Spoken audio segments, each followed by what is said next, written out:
Sometimes the most unexpected connections change everything.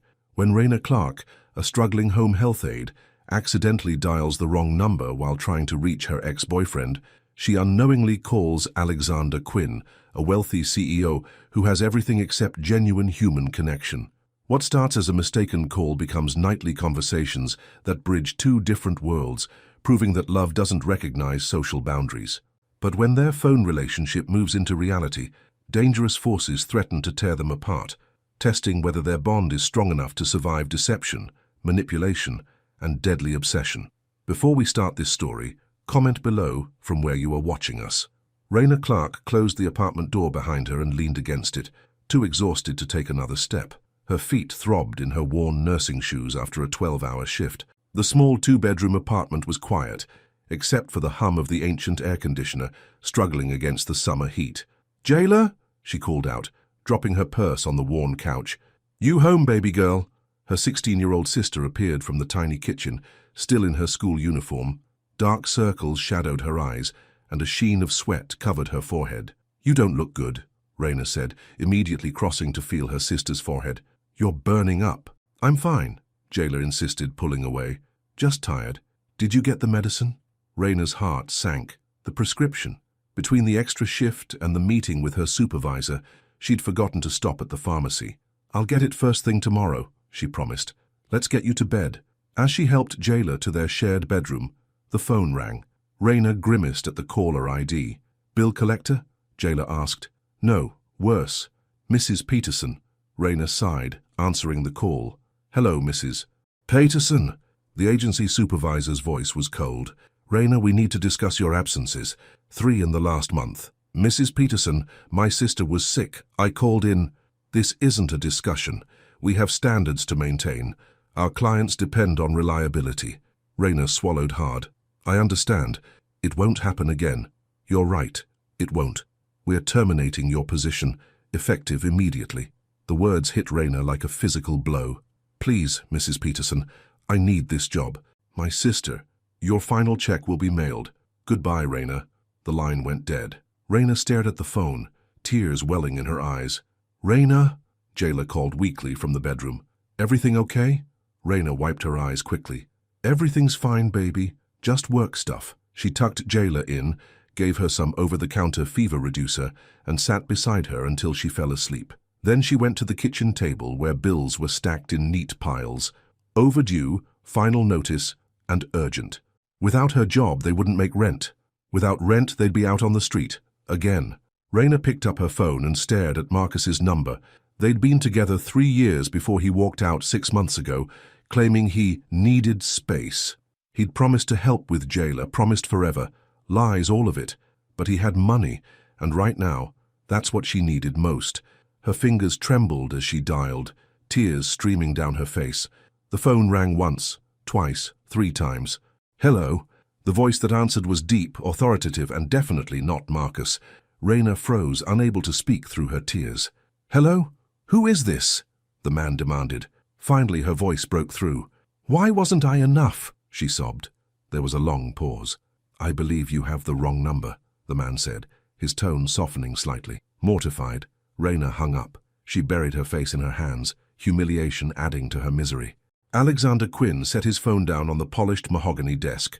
Through the floor-to-ceiling windows of his penthouse office, New York City sparkled like a carpet of diamonds 40 stories below. "As I was saying," continued James Thornton, his chief financial officer, "if we finalize the Westbrook acquisition by the end of the quarter, we stand to increase revenue by 30%. Alexander nodded, but his mind had drifted. The woman's voice on the phone haunted him. Such raw pain. Such genuine emotion. "Alex, are you listening?" James asked. "Sorry," Alexander said, straightening his Italian silk tie. "Continue. The board meeting is tomorrow. 8 sharp. Everything depends on this deal." "I'll be there," Alexander said. "Is that all?" After James left, Alexander stood at the window staring at his reflection. At 33, he had everything he'd worked for. The company he'd built from nothing, the penthouse, the cars, the respect. Everything except someone to share it with. His phone buzzed. A text from Vanessa, his latest date. "Had a great time last night? Dinner tomorrow?" He didn't reply. Vanessa was beautiful, sophisticated, and as emotionally available as a marble statue, just like all the others. Just like him. Alexander picked up his phone and checked the call log. The woman's number was there. Wrong number or not, her broken voice had awakened something in him, something he thought he'd buried years ago. The next night, Raina sat alone in the dark apartment.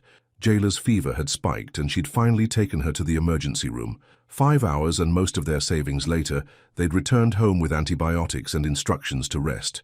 The rent was due. The electricity would be cut off soon and she had no job, no prospects. She picked up her phone again, staring at Marcus's number.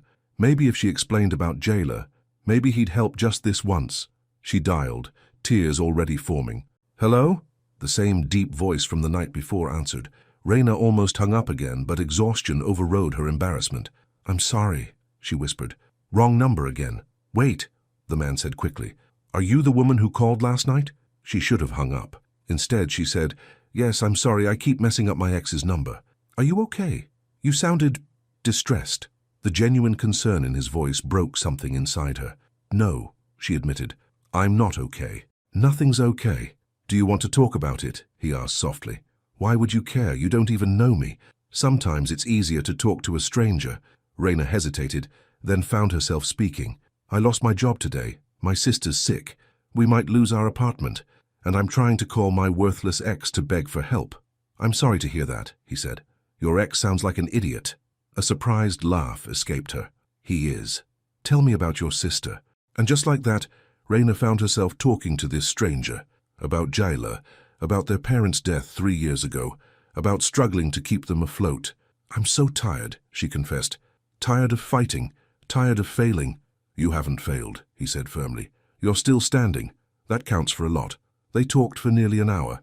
He never gave his name, and she never asked. He told her about working too much, about the emptiness of success without connection. He made her laugh with stories about his awkward teenage years, about his first disaster of a job interview. When Jayla called for her, Raina realized how long they'd been talking. "I need to go," she said reluctantly. "Will you call again?" he asked. "Maybe tomorrow, same wrong number." She smiled, the first real smile in days. "Maybe I will." Alexander stared at his phone long after she hung up. He hadn't spoken so openly with anyone in years. There was something about her voice, warmth beneath the pain, strength beneath the fear. His assistant knocked on the door.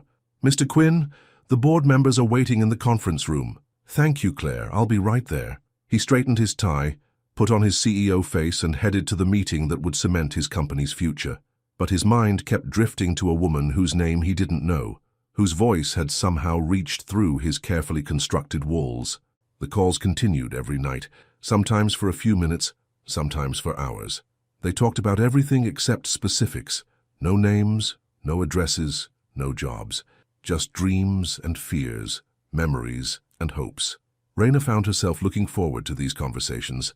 Her mysterious caller listened without judgment, laughed without restraint, and seemed to genuinely care. "Why do you keep answering?" she asked him one night, 3 weeks after their first accidental call.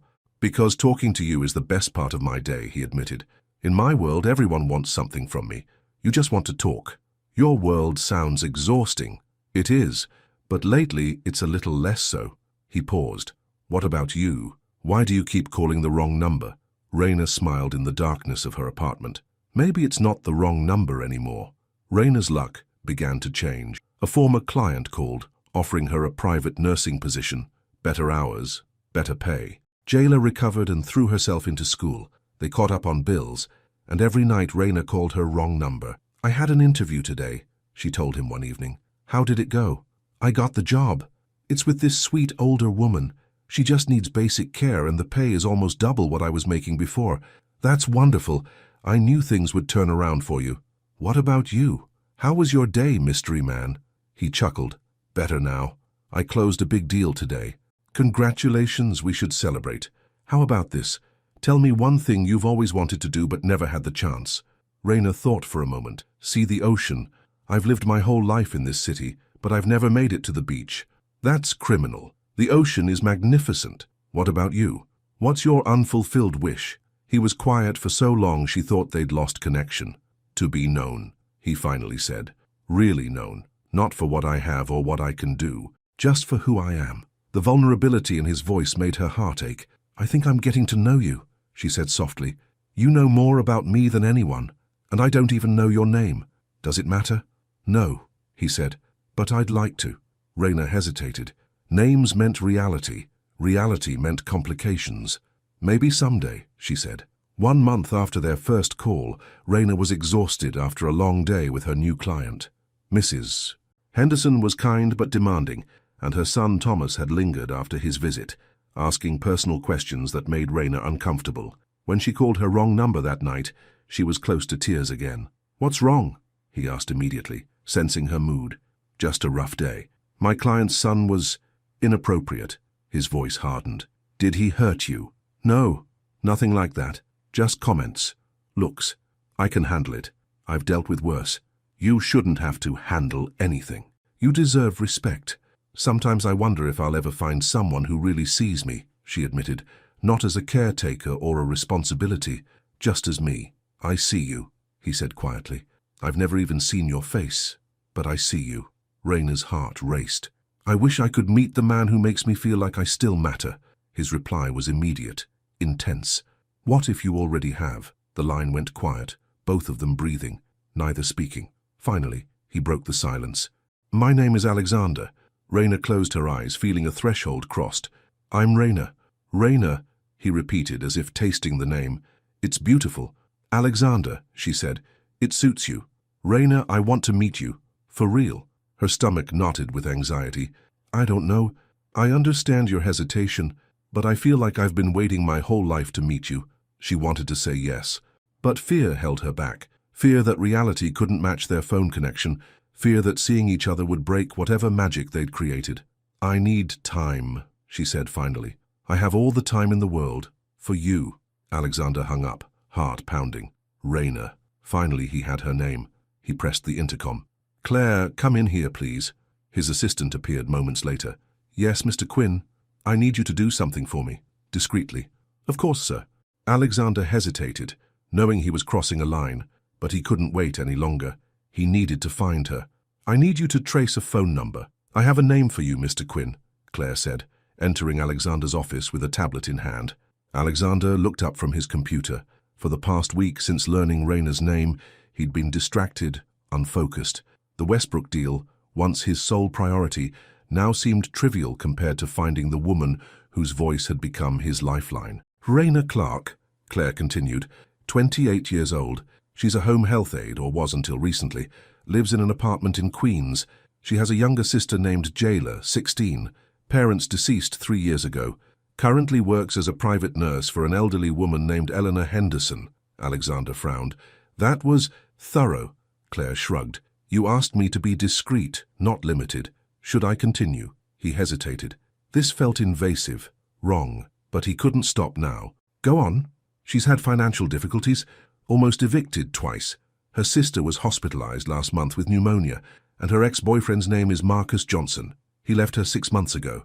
Alexander's jaw tightened at the mention of the ex. "That's enough, Claire, thank you." After his assistant left, Alexander stared at the address she'd left on his desk. He'd gotten what he wanted, a way to find Raina. But at what cost? She'd trusted him with her voice, her thoughts, her fears. Not her personal information. His phone rang. James Thornton, his CFO. "Alex, the Westbrook people are getting antsy. They want to meet today." "Schedule it for this afternoon," Alexander said, making a decision. "And clear my morning. I have somewhere to be." Raina wiped Mrs. Henderson's brow with a cool cloth. The elderly woman's fever had broken overnight, but she still looked frail against the white pillows. "You're an angel," Mrs. Henderson whispered. "Don't know what I'd do without you." "You'd be just fine," Raina smiled. "You're tougher than you look." "That son of mine wants me in a nursing home, says I'm too much trouble." Raina adjusted the blankets. "Well, as long as I'm here, you're staying put." "He's coming today." "Thomas? Be careful around him, dear. He's not as charming as he thinks he is." "I can handle Thomas," Raina assured her. After giving Mrs. Henderson her medicine, Raina stepped into the kitchen to prepare lunch. Her phone vibrated in her pocket. A text from Jayla. "Got an A on my history test. Can we celebrate tonight?" Raina smiled. Things were looking up. Jayla was healthy, thriving in school. The new job paid enough to cover their bills. And then there was Alexander. She hadn't called him last night, needing time to think. His request to meet had rattled her. Their phone relationship existed in a perfect bubble, separate from reality. What if meeting him ruined everything? The doorbell rang, interrupting her thoughts. Probably Thomas, early for his visit. Raina sighed and went to answer. She opened the door and froze. The man standing on the porch was tall, broad-shouldered, impeccably dressed in a tailored suit that probably cost more than her yearly salary. His dark hair was perfectly styled, his jawline sharp enough to cut glass. But it was his eyes that captured her, intense, intelligent, and somehow familiar. "Can I help you?" she asked, her voice suddenly dry. "Raina?" he asked, though his expression told her he already knew the answer. Her heart pounded. It couldn't be. "Alexander?" He nodded, a small smile lifting the corner of his mouth. "I found you." Raina gripped the doorframe, steadying herself. "How did you—" "I can explain," he started. A car door slammed behind him. Thomas Henderson was walking up the path, his face hardening at the sight of the stranger at his mother's door. "Who's this?" Thomas demanded, reaching them. "A friend," Raina said quickly, "just stopping by." Thomas looked suspicious. "Mother doesn't need any more excitement. She's ill." "Actually, Mrs. Henderson's fever broke last night," Raina said. "She's much better. I'll see for myself." Thomas pushed past them into the house. Alexander's eyes never left Raina's face. "Can we talk? Please." "I'm working," she said, still stunned by his appearance. "I'll wait, however long it takes." Raina felt trapped between her job and this impossible situation. "Fine. My shift ends at 4. Meet me at the coffee shop down the street." He nodded, relief evident in his expression. "Thank you." As he turned to leave, Raina noticed the sleek black luxury car parked at the curb, a uniformed driver waiting patiently behind the wheel. Who was this man? Alexander sat in the small coffee shop, feeling absurdly out of place in his expensive suit. He'd spent the past 2 hours alternating between regret and anticipation. Showing up unannounced had been impulsive, unlike him, but nothing about his feelings for Raina followed his usual calculated approach to life. The bell above the door jingled, and she walked in. Without the surprise of their first meeting, he could truly see her now. She wore simple scrubs, her dark, curly hair pulled back in a practical bun.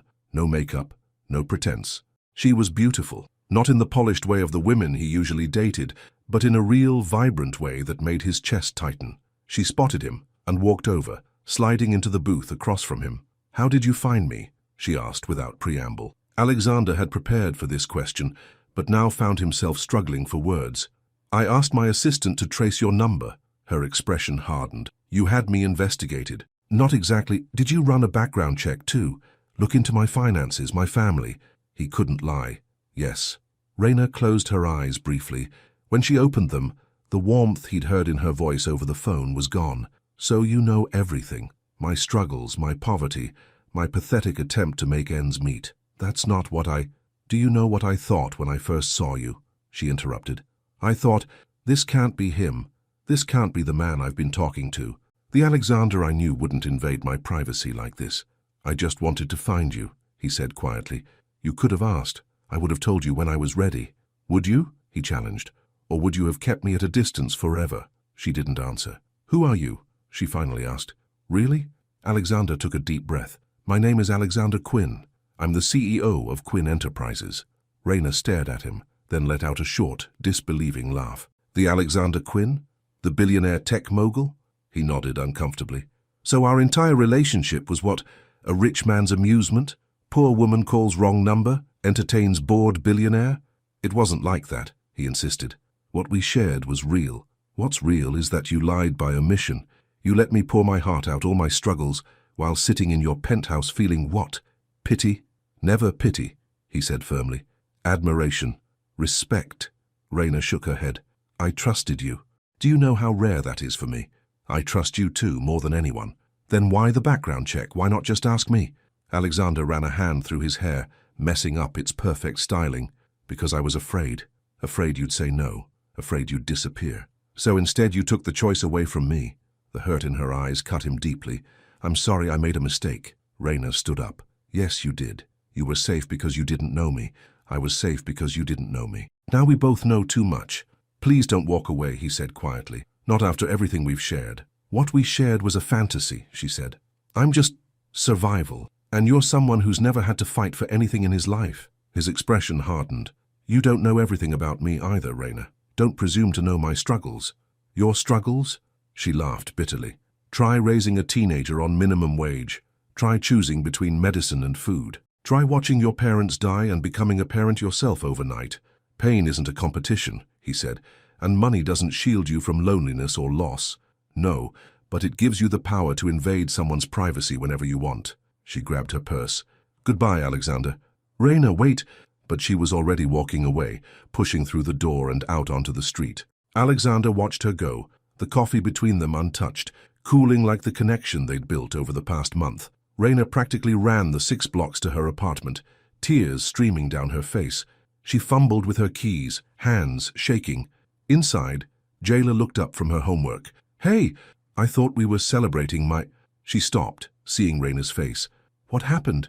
Are you okay? Raina wiped her eyes. I'm fine. Just a rough day. Was it Mrs. Henderson's son again? No. Say it's nothing.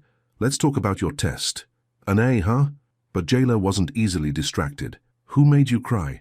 Nobody important, Raina said, trying to believe it herself. Later that night, after Jayla had gone to bed, Raina sat in the dark living room, staring at her phone. It rang once, displaying Alexander's number. She let it go to voicemail. It rang again, and again. Finally, she turned it off. Alexander Quinn, billionaire, CEO. The kind of man whose face appeared in business magazines and financial news. The kind of man who could have anything, or anyone, he wanted. What had she been thinking? That a man like that could truly care about someone like her? Yet the voice on the phone had been real. The laughter, the vulnerability, the connection. Had it all been a lie? Alexander paced his penthouse, phone in hand. He'd called Raina repeatedly with no answer. Finally, he'd left a voicemail. Raina, please. I know I made a mistake, but everything I shared with you was real. Everything I felt, still feel, is real. Call me, please. His intercom buzzed. Mr. Quinn, the board is waiting in the conference room. The Westbrook representatives have arrived. I'll be right there, he answered automatically. But as he prepared to leave his office, he found himself staring at his reflection in the window. Who was this man in the perfect suit with the perfect life? A stranger who'd forgotten how to connect with people, until Raina. The Westbrook deal would make him another billion. It would expand his company into new markets. It was everything he'd worked for, and suddenly none of it mattered. Alexander grabbed his phone and called his assistant. Claire, cancel the meeting. Sir, this is the Westbrook deal. We've been working on this for months. I know. Cancel it anyway. Reschedule for next week. May I ask why? Alexander looked at Raina's address, still written on the notepad on his desk. Because I have somewhere more important to be. Raina was helping Jayla with her math homework when someone knocked on their apartment door. I'll get it, Jayla said, jumping up. Wait, Raina called, but her sister had already pulled open the door.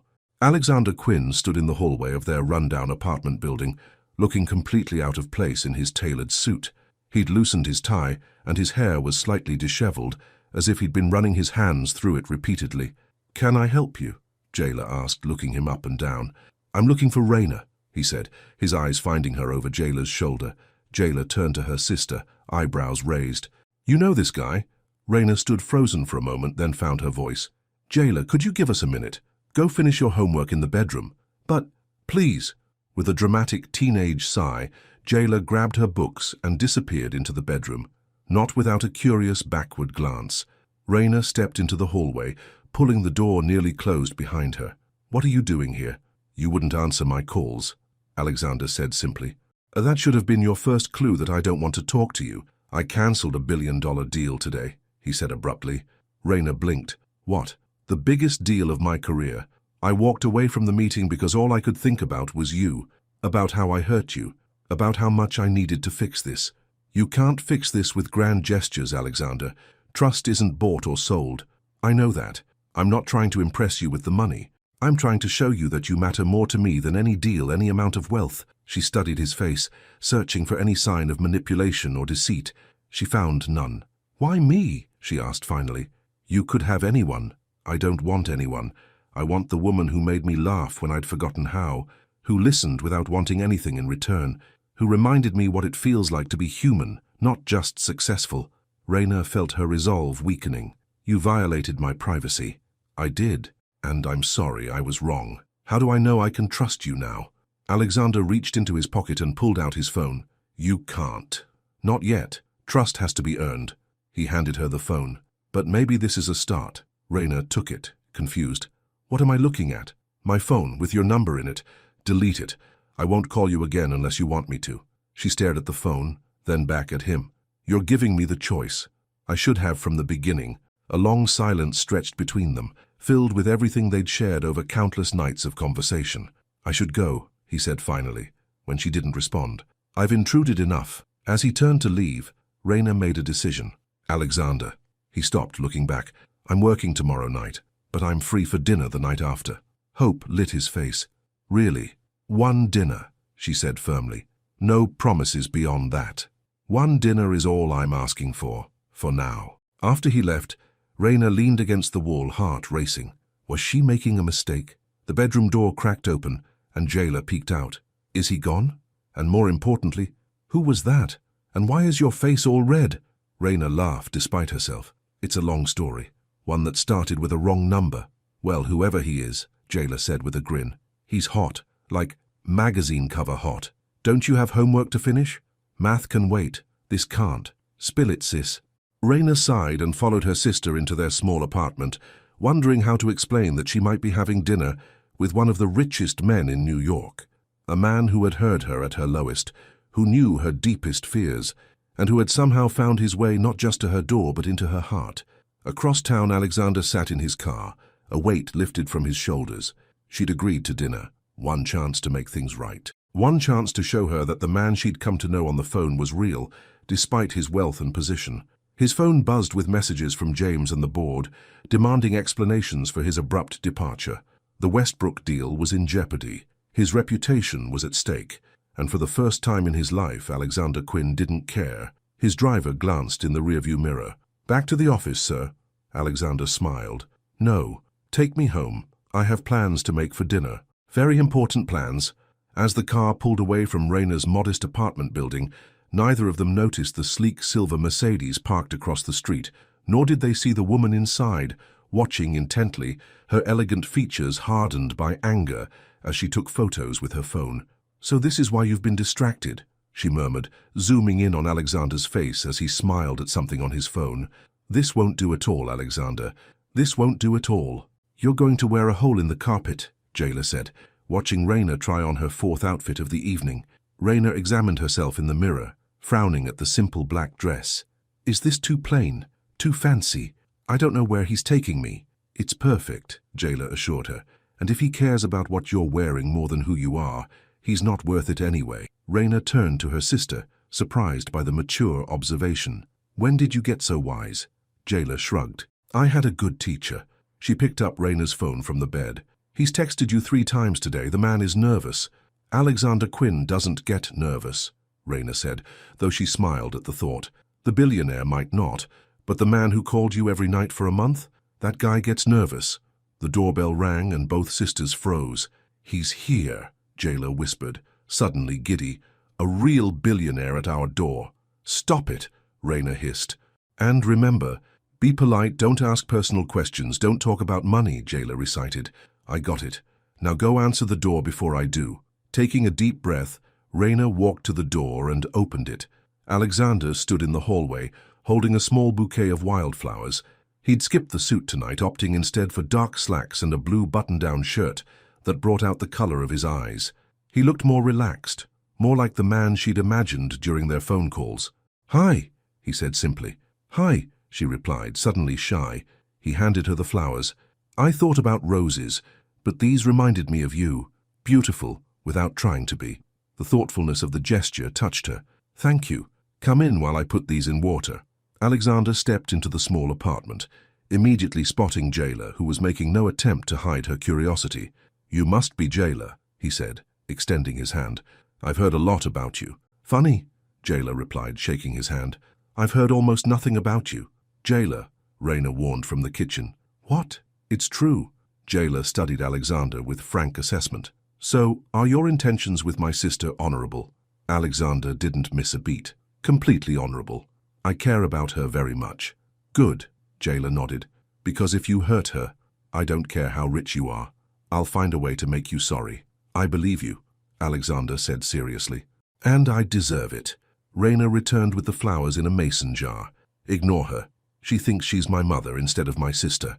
Someone has to look out for you, Jailer said. You're too busy looking out for everyone else.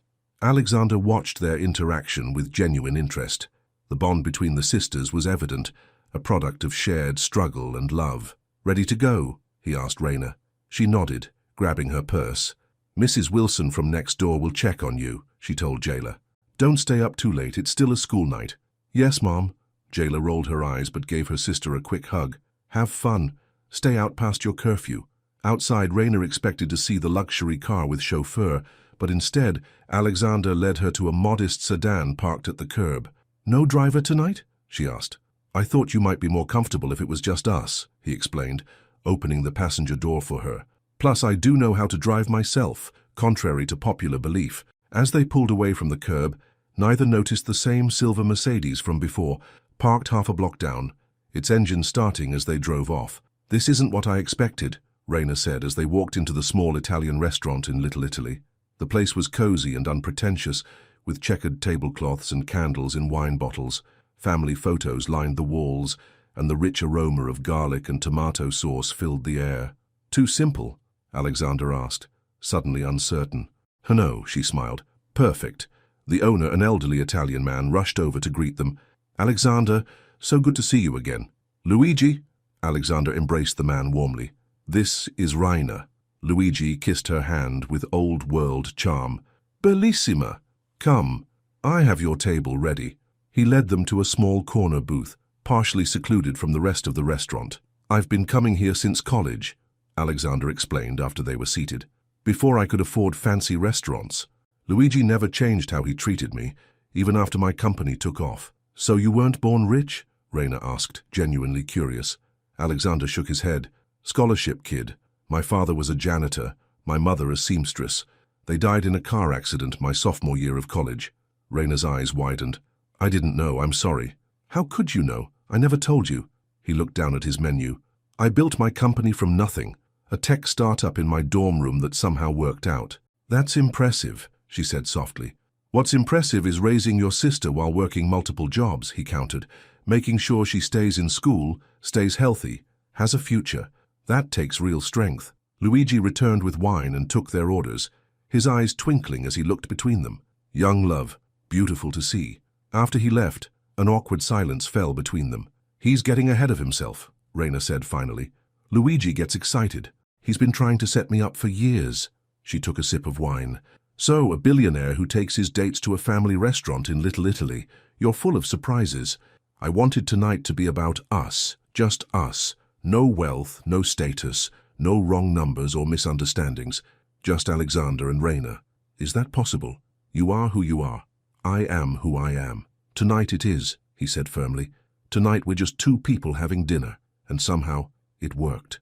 As they ate Luigi's homemade pasta and shared tiramisu for dessert, they recaptured the easy conversation of their phone calls. He made her laugh with stories about his early business failures.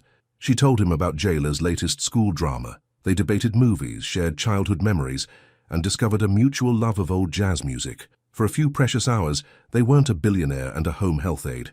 They were just a man and a woman, enjoying each other's company. As Alexander drove her home, Raina felt a sense of contentment she hadn't experienced in years. Thank you for tonight, she said as they reached her building. It was lovely. Can I see you again? He asked, his voice betraying a rare vulnerability. She nodded. I'd like that. He walked her to her door, stopping in the hallway outside her apartment. I should say good night here. If Jailer's still up, I don't want to intrude. Always the gentleman, she smiled. Not always, he admitted. But I'm trying. His eyes dropped to her lips, and Raina felt her heartbeat quicken. He leaned in slowly, giving her every opportunity to pull away. She didn't. The kiss was gentle at first, then deepened with a surprising intensity that left them both breathless when they finally parted. Good night, Raina, he whispered. Good night, Alexander. She watched him walk away, her fingers touching her lips, wondering how a wrong number had led to this moment. You cancelled the Westbrook deal for a date. James Thornton's voice was tight with barely controlled anger as he paced Alexander's office the next morning. I rescheduled it, Alexander corrected, unperturbed. There's a difference. The board is concerned, Alex. You've been distracted for weeks, cancelling meetings, leaving early. staring at your phone like a lovesick teenager. Alexander leaned back in his chair. The board works for me, James, not the other way around. We work for the shareholders, James reminded him, and they're getting nervous. This isn't like you. Maybe it should be, Alexander said thoughtfully. Maybe I've been too focused on deals and not enough on life. James stopped pacing. This is about a woman, isn't it? The one Claire traced for you. Her name is Raina. And what does Raina think about your company? Your wealth? Your position? She couldn't care less. James scoffed. They all say that, until they're picking out mansions and jewelry. Alexander's expression hardened. Don't, she's not like that. They never are. Until they are. James sighed. Just be careful, Alex. You've worked too hard to throw it all away for a pretty face. I'm not throwing anything away, but I am re-evaluating what matters. After James left, Alexander turned to his computer, pulling up a new project he'd been working on. A foundation dedicated to supporting home healthcare workers and family caregivers. The mission statement contained words Raina had used during their phone conversations about dignity, support, and respect for those who cared for others. He'd pitched the idea to the board as a tax write-off, a good PR move. But in truth, it was much more personal. It was his way of honoring the woman who had reopened his heart. His phone buzzed with a text from Raina. Thank you again for last night. Jailer's interrogation this morning was relentless. He smiled, typing back, worth every question. Dinner again tomorrow? 3 little dots appeared as she typed her response. Then his office door burst open. Alexander? A woman's voice cut through the room like glass. We need to talk. He looked up, his smile fading. Vanessa, I'm busy. Vanessa Chen, elegant in a designer suit, strode into the office as if she owned it. Her beauty was undeniable, cold, perfect, intimidating. She placed her Hermes handbag on his desk with deliberate precision. Too busy for the woman you were dating just a month ago, the woman who invested $2 million in your last venture. We went on 3 dates, Vanessa. That hardly constitutes dating. He glanced at his phone, relieved to see Raina's reply. Yes to dinner. My place this time. I'll cook. 3 dates? Then you suddenly go cold. No calls, no explanations. Vanessa's eyes narrowed. And now I find out why. She pulled out her phone, scrolling to a photo before turning the screen to face him. It was a picture of Alexander and Raina outside her apartment building, caught in their goodnight kiss. Who is she? Vanessa demanded. None of your business, Alexander said firmly. Now, if you'll excuse me. I did some digging, Vanessa continued as if he hadn't spoken. Raina Clark, home health aide, lives in a dump in Queens with her teenage sister. Hardly your usual type. Alexander stood, anger flashing in his eyes. That's enough, Vanessa. My personal life is off limits to you. Is it? She smiled coldly. Your board members might disagree when they see how your judgment has deteriorated. First cancelling the Westbrook deal, now this charity case. Get out, he said, his voice dangerously quiet. You're making a mistake, Alexander. One that could cost you everything. The only mistake I made was ever getting involved with you. Now leave before I have security escort you out. Vanessa collected her bag, her perfect composure never slipping. This isn't over. After she left, Alexander sat heavily in his chair, running a hand through his hair. Vanessa was dangerous, wealthy, connected, and now apparently obsessed. And she knew about Raina. He picked up his phone to warn Raina, then hesitated. Their new relationship was still fragile, still finding its footing. The last thing he wanted was to scare her away with talk of jealous ex-dates and corporate politics. Instead, he texted, "Looking forward to dinner tomorrow. Your cooking can't be worse than my attempts." He would protect her from Vanessa, from any threat. Raina had enough struggles without adding his complicated world to her burdens. Raina hummed as she prepared dinner in her small kitchen the next evening. She'd splurged on ingredients, fresh herbs, good olive oil, decent wine, wanting to impress Alexander despite knowing he regularly ate at the finest restaurants in the city. He's late, Jailer observed from her perch on the counter, where she was supposedly helping but mostly sneaking tastes of the pasta sauce. Raina checked her phone. No messages. Only 15 minutes. Traffic, probably. Or he got a better offer from some supermodel, Jailer said, then quickly added, "Kidding, just kidding." "Go set the table," Raina said, flicking a dish towel at her sister. Another 15 minutes passed, then 30. Raina tried calling Alexander, but it went straight to voicemail. "Maybe something came up," Jailer suggested, seeing her sister's worried expression. "Work emergency or something." "Maybe," Raina agreed, trying to hide her disappointment. An hour after their planned dinner time, someone knocked on the door. Raina rushed to answer it, relief flooding through her. But it wasn't Alexander. A courier stood in the hallway holding a small envelope. Raina Clark. Yes? Delivery for you. He handed her the envelope and left. Inside was a handwritten note. Raina, I'm sorry I couldn't make dinner. Something unexpected came up. I'll call when I can. Alexander. That's it? Jailer asked, reading over her shoulder. No explanation, no phone call, just a note? Raina stared at the paper, a familiar sinking feeling in her stomach. The feeling of being left behind, forgotten when something more important came along. Just like Marcus, just like everyone. I'm sure he has a good reason, she said, though her voice lacked conviction. He'd better. Jailer crossed her arms. Or my threat still stands, billionaire or not. Later that night, after Jailer had gone to bed, Raina sat in the dark living room, staring at her phone. No calls, no texts, just silence. Her eyes burned with unshed tears. Had she been a fool to believe that someone like Alexander Quinn could truly care about someone like her? Had their connection been just a passing amusement for him? She tried calling him one more time. Voicemail again. Alexander, it's Raina. I got your note. I hope everything's okay. Call me when you can. She hung up, feeling pathetic. Setting her phone down, she made a promise to herself. One more day. She would give him one more day to explain. After that, she would accept that their wrong number romance had been nothing but a wrong turn. Alexander woke slowly, his head pounding. He blinked against harsh fluorescent lights, trying to orient himself. White walls, beeping machines, the antiseptic smell of hospital disinfectant. A hospital room. But how? Why? He tried to sit up, but dizziness forced him back down. Easy there, a nurse said, appearing at his bedside. You've had quite a blow to the head. What happened? His voice was rough, his throat dry. Car accident. Someone ran you off the road last night. You're lucky to be alive.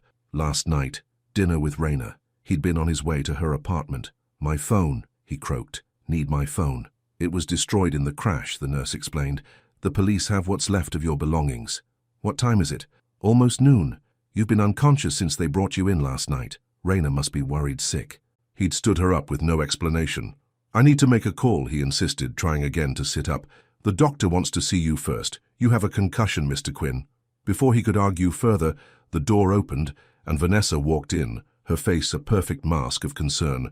Alexander, thank God you're awake. She rushed to his bedside, taking his hand. I came as soon as I heard. Vanessa? He pulled his hand away. What are you doing here? I'm listed as your emergency contact, she said smoothly, from when we were together. That wasn't right. He'd never listed her as anything. But before he could say so, the doctor entered. Mr. Quinn, good to see you conscious. I'm Dr. Reeves. While the doctor examined him, Vanessa stayed close, answering questions as if she were his wife or girlfriend. Alexander was too confused and in too much pain to protest effectively. You'll need to stay overnight for observation, Dr. Reeves concluded. That was a serious concussion. You're lucky your injuries weren't worse. After the doctor left, Alexander turned to Vanessa. I need to call someone. Your assistant has been notified, she said. Your meetings are rescheduled. Everything's taken care of. Not work. Someone else. He tried to get out of bed. I need a phone. Vanessa pushed him gently back. You need rest. Doctor's orders. Whatever it is can wait. No, it can't, he insisted. Raina is... Raina. Vanessa's eyes hardened momentarily before her concerned expression returned. Who's Raina? You know damn well who she is. You were spying on us. Now get me a phone. You're confused from the medication, she said soothingly. There's no Raina. You hit your head hard, Alexander. Stop it, he snapped. I'm not confused. I missed dinner with her last night. I need to explain. Vanessa's expression turned pitying. Alexander, you had dinner with me last night, at La Grenouille. Then you drove me home and had your accident on the way back to your apartment. That's a lie. I was going to Raina's place in Queens. Queens? She laughed lightly. Why would you go to Queens? Alexander, you're mixing up reality with dreams from your unconscious state. A nurse entered with medication, and Vanessa stepped back, the perfect image of a concerned partner. Get her out of here, Alexander told the nurse. She's not supposed to be here. The nurse looked confused, glancing between them. The doctor warned me he might be confused or agitated, Vanessa said confidentially. Side effects of the concussion. I'm not confused, Alexander tried to shout, but his voice came out weak. Whatever they'd given him for pain was making it hard to focus. "I'll step out while you rest," Vanessa said, gathering her purse. "I'll be back later." As she reached the door, she turned back. "Oh, and don't worry about your little friend in Queens. I sent her a note from you. She won't be expecting you." His blood ran cold. "What did you do?" "Just prevented you from making a terrible mistake." She smiled sweetly. "Rest well, darling." After she left, Alexander tried to get the nurse to help him make a call, but his words were becoming slurred, his thoughts foggy. The medication was pulling him under. His last conscious thought was of Raina, waiting for him, thinking he'd abandoned her just like her ex had done. No, not like that. Never like that. But as darkness claimed him again, he feared it was already too late. "You should eat something," Jayla urged, pushing a plate of toast toward Raina the next morning. "I'm not hungry," Raina said, staring at her phone. 2 days. No call, no explanation beyond that cryptic note. "Maybe he's sick," Jayla suggested, "or had to leave town suddenly. Or maybe he came to his senses," Raina said bitterly, realized that slumming it with the help wasn't as exciting as he thought. "That's not fair. You don't know what happened." "I know enough." Raina stood up, grabbing her purse. "I have to get to work. Mrs. Henderson needs me." "What about Alexander? Are you going to try calling him again?" "No," Raina said firmly. "I'm done chasing people who don't want to be caught." At Mrs. Henderson's house, Raina went through her duties mechanically, her mind elsewhere. The elderly woman noticed her distraction. "Trouble with that handsome young man?" she asked shrewdly. Raina looked up in surprise. "How did you know about him?" "Thomas saw you two together. Complained about it, actually.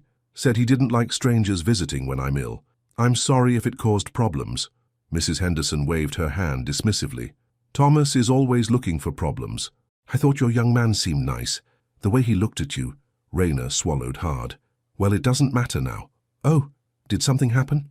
"He stood me up. No explanation, no real apology. Just a note." Mrs. Henderson studied her face. "And you're sure it's over? Just like that? What else could it be?" "In my 82 years, I've learned that things aren't always what they seem, especially when it comes to matters of the heart." Raina busied herself with straightening the bedsheets. "It was a wrong number that turned into something more than it should have. That's all, if you say so, dear. But in my experience, when a man looks at a woman the way he looked at you, he doesn't just disappear without good reason." Thomas arrived then, cutting their conversation short. He seemed particularly pleased with himself today, smirking when he saw Raina. "No visitors today?" he asked snidely. "Just taking care of your mother, Mr. Henderson," Raina replied coolly. "Good, that's what we pay you for after all." He glanced at his watch. "I have news, Mother. I've been in contact with Sunset Pines Retirement Community. They have an opening next month." Mrs. Henderson's face fell. "I told you I'm not going to a home. I'm staying in my house. Be reasonable. You need more care than Ms. Clark can provide." "I'm doing fine with Raina's help," the elderly woman insisted. "This is my home. I'll die here, not in some institution." Thomas sighed dramatically. "We'll discuss it later when you're being more rational." After he left, Mrs. Henderson was quiet, her earlier good humor gone. Raina sat beside her, taking her frail hand. "He won't force you to go anywhere," she assured her. "I won't let him." Mrs. Henderson squeezed her hand. "You're a good girl, Raina. Too good for the likes of Thomas." She paused. "And maybe too good for your young man too, if he can't appreciate what he has." Raina tried to smile, but her heart wasn't in it. She'd thought Alexander was different, thought their connection was real, based on something deeper than physical attraction or superficial charm. But in the end, he was just another man who made promises he couldn't keep. That evening, as Raina walked home from the bus stop, a sleek, silver Mercedes pulled up beside her. The window rolled down, revealing a stunningly beautiful Asian woman in designer sunglasses. "Raina Clark?" the woman asked. Raina stopped, wary. "Who's asking?" The woman removed her sunglasses, revealing sharp, intelligent eyes. "I'm Vanessa Chen. We need to talk about Alexander Quinn." "I have nothing to say about him," Raina said, continuing to walk. Vanessa drove slowly beside her. "I think you'll want to hear this. It concerns your sister, too." Raina stopped cold. "What about my sister? Get in, I won't bite." Against her better judgment, Raina got into the passenger seat. The car's interior smelled of expensive perfume and leather. "What do you want?" she demanded. "And how do you know about my sister?" Vanessa smiled coolly. "I make it my business to know everything about people who threaten my interests. And you, Raina Clark, have become a threat. I don't even know who you are." I'm the woman Alexander was dating before he became fixated on you. I'm also an investor in his company and a member of the social circle he belongs in. Good for you, Raina said flatly. If you came to mark your territory, don't bother. I haven't heard from him in days. I know, Vanessa smiled. That note you received? I sent it. Raina stared at her. What? Alexander was never planning to have dinner with you. He was with me that night. Where he belongs. I don't believe you. Vanessa pulled out her phone, showing Raina a photo of her and Alexander at what appeared to be an elegant restaurant, time-stamped the night of their missed dinner. Why are you doing this? Raina asked, her voice small. Because Alexander is having a momentary lapse in judgment. Slumming it might seem exciting for a while, but men like him always return to their own kind. Vanessa put her phone away. He's built a billion-dollar company. Do you really think he'd risk it all for a nobody from Queens? Each word was a precise cut, targeting Raina's deepest insecurities. What does this have to do with my sister? She asked, focusing on the only part that truly mattered to her. Alexander mentioned he was thinking of setting up a scholarship for her. Full ride to any college she wants. Vanessa examined her perfect manicure. Such a generous man. It would be a shame if that opportunity disappeared. The threat was clear. Stay away from Alexander, or jailer would pay the price. If Alexander wanted to end things, he could tell me himself, Raina said, reaching for the door handle. Men hate confrontation, especially with women they've used and grown tired of. Vanessa's voice was silk over steel. Take my advice, Raina. Walk away with your dignity before you're pushed. Raina got out of the car, legs shaking. Stay away from me and my sister. Gladly. As long as you stay away from Alexander. Vanessa started the engine. Wrong numbers should stay wrong, don't you think? As the Mercedes drove away, Raina stood on the sidewalk, tears streaming down her face. Every insecurity, every doubt she'd ever had about her relationship with Alexander came rushing back, amplified by Vanessa's cruel words. Was it all a lie? Had she been nothing but a novelty to him? A charity case? She wiped her eyes, straightening her shoulders. She'd survived worse than a broken heart. She'd keep surviving. But as she walked the remaining blocks to her apartment, a small voice inside her whispered that something wasn't right. The Alexander she knew, the one who had talked to her for hours, who had apologized for his mistakes, who had looked at her with such genuine care, wouldn't do this. Would he? Alexander stared at the hospital ceiling, anger and frustration building with each passing hour. 3 days since the accident. 3 days since he'd spoken to Raina. 3 days of Vanessa's manipulations, keeping hospital staff from letting him use a phone, convincing doctors he was confused from his concussion. Good morning, Mr. Quinn, a young nurse said, entering his room. How are you feeling today? I need a phone, he said immediately. It's urgent. The nurse hesitated. Your fiancé said you're not supposed to have... She is not my fiancé, Alexander interrupted firmly. She's lying to you, to everyone. Please, it's important. Something in his expression must have convinced her. She glanced toward the door, then pulled her personal cell phone from her pocket. 5 minutes, she whispered. If anyone asks, I never gave this to you. Thank you, he said gratefully, immediately dialing Claire's number. His assistant answered on the first ring. Claire speaking. Claire, it's Alexander. Mr. Quinn, she exclaimed. Where have you been? The office is in chaos. The Westbrook deal is falling apart. The board is threatening to vote you out and no one can reach you. I've been in the hospital. Car accident. But that's not important right now. I need you to do something immediately. Of course, anything. Go to this address in Queens. He recited Raina's address from memory. Find Raina Clark. Tell her what happened. Tell her I didn't stand her up, that I was in an accident. And watch out for Vanessa Chen. She's behind this somehow. Vanessa Chen, the investor. What does she have to do with... Just go now and bring me clothes and my spare phone to Mount Sinai Hospital. Room 412. Don't tell anyone where I am. After hanging up, Alexander returned the phone to the nurse with sincere thanks. Then he lay back, planning his next move. Vanessa had clearly orchestrated this entire situation, possibly even his accident. The question was why? Jealousy? Revenge for his rejection? Or something more calculated? The door opened, and as if summoned by his thoughts, Vanessa entered, impeccably dressed and smiling. You're looking better today, she said cheerfully. The doctor says you might be released tomorrow. Save it, Vanessa. I know what you're doing. Her smile didn't falter. And what am I doing exactly? Manipulating this situation, keeping me from contacting Raina, lying to the hospital staff. All for your own good, Alexander. She sat gracefully in the visitor's chair, This infatuation with your charity case was becoming embarrassing. The board is already questioning your judgment. The board works for me, for now. Her smile turned cold. But after your erratic behavior these past weeks, they're considering a vote of no confidence, and I've been helping them see just how unstable you've become. Alexander stared at her, the pieces finally clicking into place. This isn't about Raina at all. This is about my company. You want control. I want what should have been mine. Her perfectly composed mask slipped, revealing naked ambition beneath. We could have been partners in every way. Your vision, my connections. Instead, you chose to throw it all away for some nobody. You engineered my accident, he realized.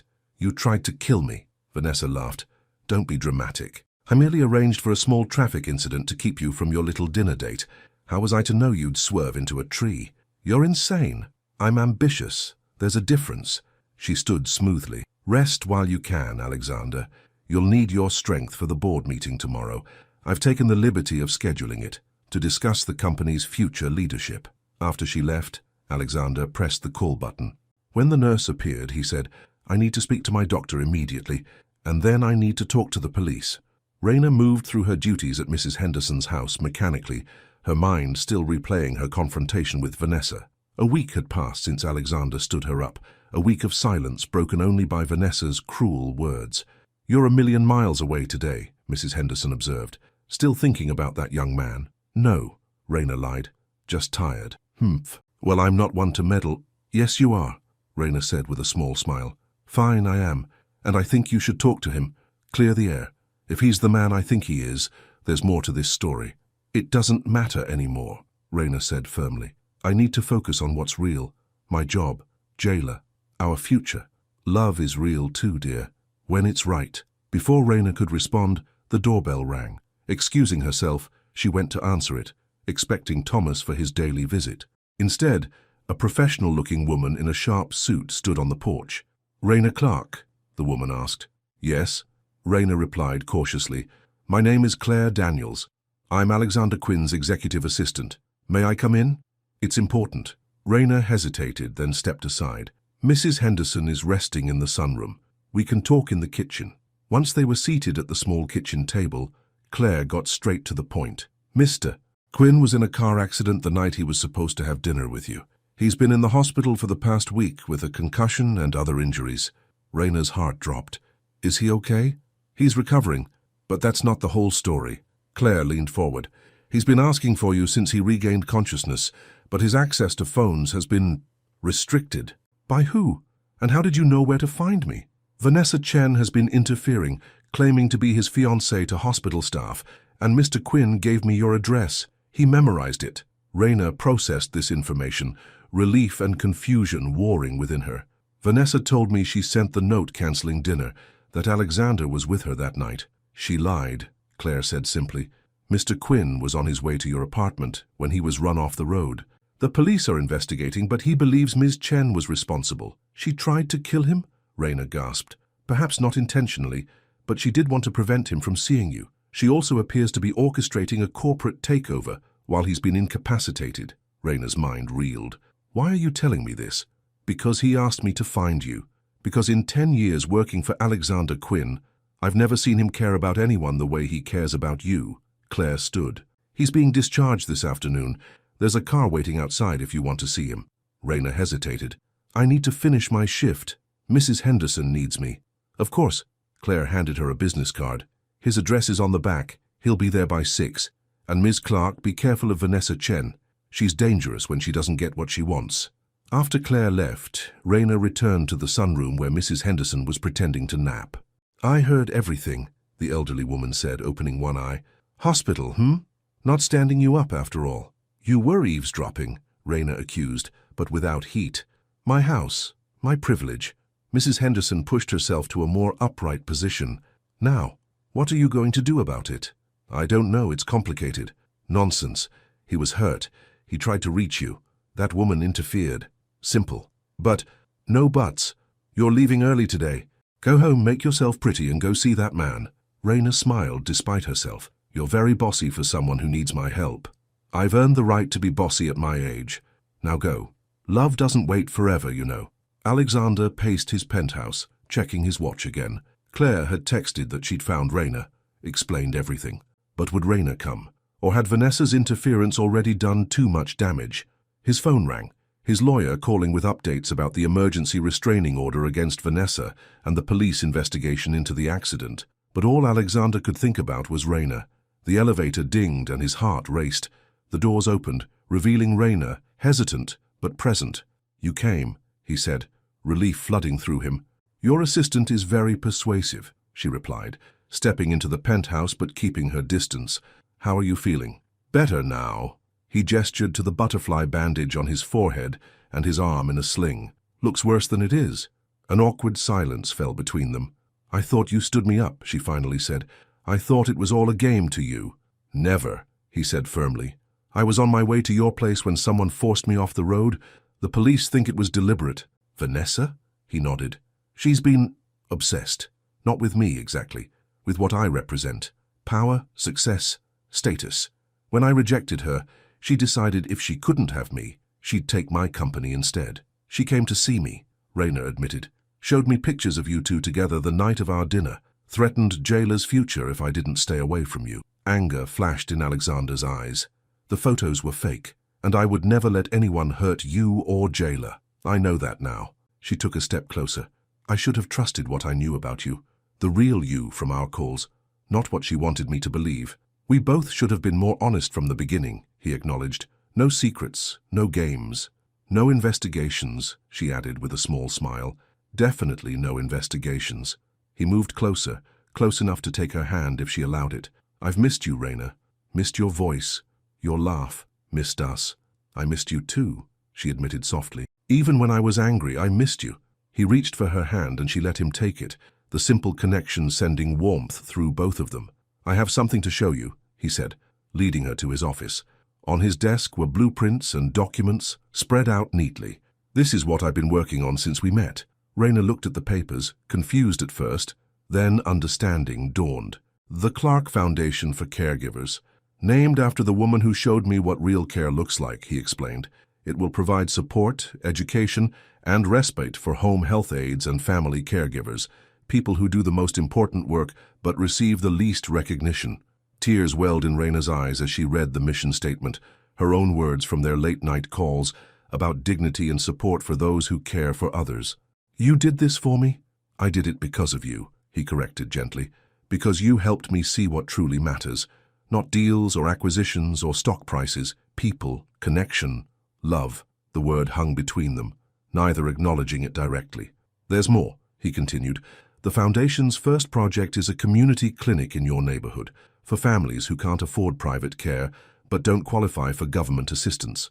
"Alexander, this is... I don't know what to say."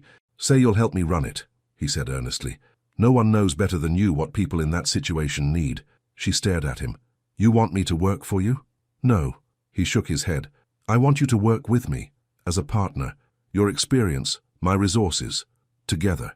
I don't have the education, the background. You have something more valuable. Real-world knowledge, compassion, understanding." He squeezed her hand. "The degrees and certifications can come later, if you want them. The Foundation will pay for any education you desire. You've thought of everything. I've had a lot of time to think this past week," he said wryly. "Hospitals are good for clarity." Raina laughed, then sobered. "What about Vanessa? Your company?" "Vanessa will face charges for the accident. As for the company," he shrugged, "the board meeting is tomorrow. They may vote me out, and honestly, I'm not sure I care anymore." "Of course you care," she said. "It's your life's work." "It was," he agreed. "But now I have something more important, if you'll have me." He pulled her gently into his arms, careful of his injuries. "I love you, Raina Clark. Wrong number or right, you're the voice I want to hear every day for the rest of my life." "I love you too," she whispered, tears flowing freely now. "Even when I thought you'd left me behind, I loved you." Their kiss was gentle at first, then deeper, a promise of a future neither had dared to imagine before a mistile connected their worlds. 3 months later, Raina stood outside the newly completed Clark Community Clinic, watching as workers installed the final touches. The building gleamed in the autumn sunlight, a beacon of hope in a neighborhood that desperately needed it. Alexander had won his board fight, keeping control of his company while reshaping its priorities. The Westbrook deal had gone through, but with new provisions that emphasized community investment alongside profit. Vanessa faced criminal charges for the accident, her corporate ambitions shattered, and Raina had found her calling.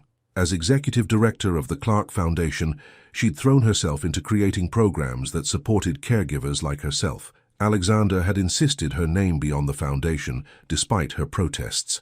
"It's your vision," he'd said. "Your heart that made it possible." Now, as she watched the workers install a plaque beside the clinic doors, she felt a surge of pride and gratitude. So much had changed in such a short time. Jayla was thriving in her new school, already talking about college, a possibility that once seemed like an impossible dream. Mrs. Henderson had moved into a sunny apartment in the building Alexander owned, where Raina visited her regularly, and Raina herself had grown in confidence, discovering strength she never knew she possessed. The workers finished mounting the plaque, and Raina stepped closer to read the inscription, "To the woman who made a stranger feel human again." Tears pricked her eyes. Alexander had remembered her exact words from one of their earliest phone conversations. She pulled out her phone, needing to hear his voice, to thank him for this perfect gesture. She dialed, her heart still fluttering like it had that very first night. The line rang once, then she heard his voice. "I've been waiting for this call." But before she could answer, someone grabbed her arm from behind. Startled, Raina turned to find a woman she didn't recognize, elegant, well-dressed, with sharp eyes that seemed to look right through her. "You don't know who he really is," the woman said, her voice low and urgent. "But I do, because I'm his ex-wife." Raina stared at her in shock. "Ex-wife? Alexander was married?" "For 3 years," the woman confirmed, "until I discovered what he's really capable of." "Who are you?" Raina demanded, pulling her arm free. "Catherine Quinn," the woman replied. "And if you're smart, you'll listen to what I have to say before it's too late." In Raina's hand, Alexander's voice called from the phone. "Raina, are you there? What's happening?" Catherine reached for the phone. "Let me talk to him. Let me tell him I found you." Raina stepped back, clutching the phone protectively. "Stay away from me." "You don't understand," Catherine insisted. "He's not who you think he is. The accident, the foundation, all of it, it's part of his pattern." "What pattern?" Despite herself, Raina felt a flicker of doubt. "He finds women he can save, makes them depend on him. Then when they start asking questions about his business, his past," Catherine's eyes glistened with unshed tears. "Just ask him about Sanderson Pharmaceuticals. Ask him what really happened to those trial patients." "Raina," Alexander's voice was more urgent now. "Who's there with you?" Raina's mind raced. Alexander had never mentioned a wife, never even hinted at a previous marriage. Was it possible there were other secrets he'd kept from her, other lies? "I have proof," Catherine said, reaching into her purse. "Documents, recordings, things his money and power couldn't bury." "Raina, please answer me," Alexander called from the phone. Raina looked at the clinic, at the plaque with her words immortalized in bronze, at the physical manifestation of everything Alexander had promised her, everything she'd come to believe in.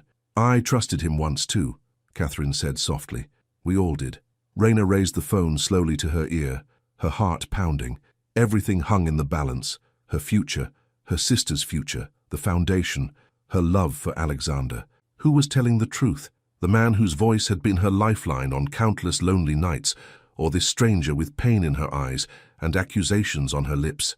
"Alexander," she finally said into the phone, her voice barely above a whisper. "Raina, thank God," he breathed. "What's happening? Who's there with you?" She looked directly at Catherine. Decision made. "Your ex-wife is here, and I think we need to talk." "Ex-wife?" Confusion filled his voice. "Raina, I've never been married." Catherine's expression changed, a calculating look replacing the vulnerable one. She reached into her purse again, and this time Raina glimpsed not papers, but something metallic. "Raina, listen to me." Alexander's voice was urgent now. "Catherine Quinn is Vanessa's sister. She's dangerous. Get away from her now." But it was too late. Catherine had pulled out a small pistol, pointing it steadily at Raina's heart. "You should have taken my warning," she said coldly. "Now drop the phone. We're going for a drive." As Raina looked into the barrel of the gun, she realized that her wrong number journey wasn't over yet. In fact, the most dangerous chapter was just beginning.